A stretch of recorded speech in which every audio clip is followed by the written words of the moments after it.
It's more than meets the eye. They're robots in disguise, is what I would say if we were talking about the Transformers.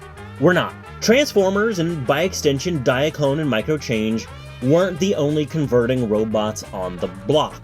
By far the most successful, but not the only ones at the party. Takatoku Toys made the Macross Valkyrie, or to you old takus, the Robotech Veritech fighter. They also made Armored Battalion Beatross, as well as Dorvac. And of course, Bandai made Machine Robo, a series of smaller scale die-cast robots that would transform into vehicles, both realistic and futuristic. It's a little known fact, but that initial wave of Machine Robo was actually meant to pair with the original Lesney Matchbox cars. That's why they're such a similar size. But all that went out the window as soon as Tonka imported them to the United States. I'm sure they saw them at, I don't know, Wonderfest 1983 and decided this was the ticket. Let's put all our eggs in this basket and get a cartoon done by Hanna-Barbera, and we'll call it The Challenge of the Gobots. Nothing could challenge that. What was that? What did Hasbro just release? Oh, fuck. The board expects your resignation in 30 days. But you can't do this to me. I started this company. You know how much I sacrificed? Oh, well, there's other transforming robots to check out. We already took a look at the Maruka Toys Skull Fortress, which is a very strange little piece of 80s kitsch, but a super fun one. But today we're going to take a look at a figure that's pretty familiar but odd all at the same time. One that some people might actually remember, but maybe not exactly in this way.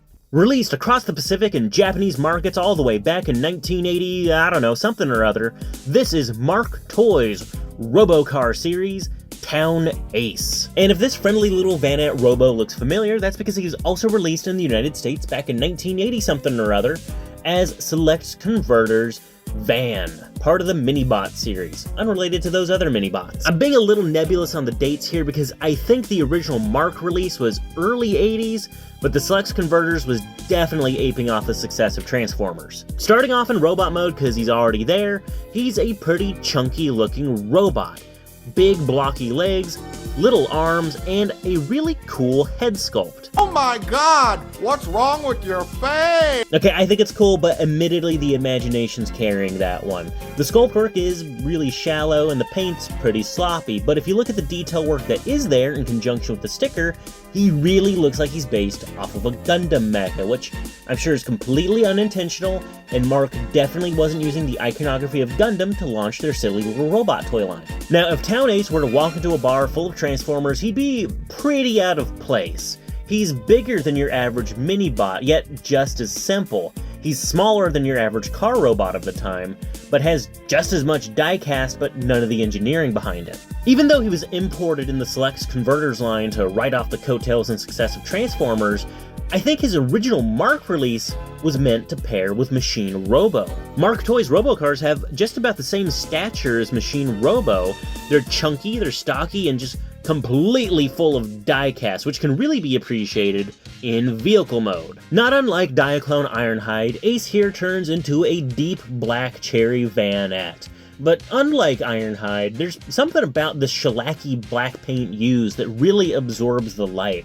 It's like, how much more black could he be? The answer is none. None Is that good? more black. He is meant to have some yellow racing stripes to break all this up, kind of like Diaclone Ironhide, so I assume that's actually a real detail on the cherry vanettes of the time, but this figure actually has an unused sticker sheet, so I'm not gonna use it. Another little oddity about the vehicle mode here is the die-cast contents are so intense and so heavy that he actually can't roll on the crappy little plastic wheels that he has. He's just too big, which is kind of crazy. It's like the Defiant Shuttle Complex, but unlike that, he's not going to crush himself under his own weight. Now, he is a little bigger than a Machine Robo, and he kind of fits in okay with the Minibots. If he has a comparable size, it might be the Scramble City limbs, but he's still a little too small. I don't know, Ace here is kind of interesting because he's so very uninteresting. You know, I always joke about how the Transformers, while they're robots in disguise, are very conspicuous when you think about it. You know, you got a big-ass cab-over engine, a Lancia Stratos, and a Lamborghini Countach, which I think maybe they made a few hundred of those, all rolling down the streets of Portland, to fight F-15 Eagles that are flying way too low, you know? You don't see that every day, but Ace is super basic. Like, he's as everyday as a cup of coffee or a loaf of bread. This really is if the Griswold family wagon was a transformer. Well, look at it this way, honey. This is a part of Cybertron. you never get to see. That's good. No, that's bad. I mean, we can't close our eyes to the plight of the cities. Kids, you noticing all this plight? So just make sure we share what we have. Roll them up. Unfortunately, even though I have a little bit of an affinity for this guy, he's not that great. Of all the Mark Toy robots brought over as select converters, the mini-bots or car robos or whatever you want to parse them as are definitely weak sauce. The sculpting's not great, the joint tolerances are off, and they just don't work. Some of the best ones are the Converter Spies, which are just super weird. I'm gonna do a video on those guys one day. But until then, at least for me, the Mark Robo cars are just gonna hang out in the background as non-aligned Cybertronians, you know, crowd filler.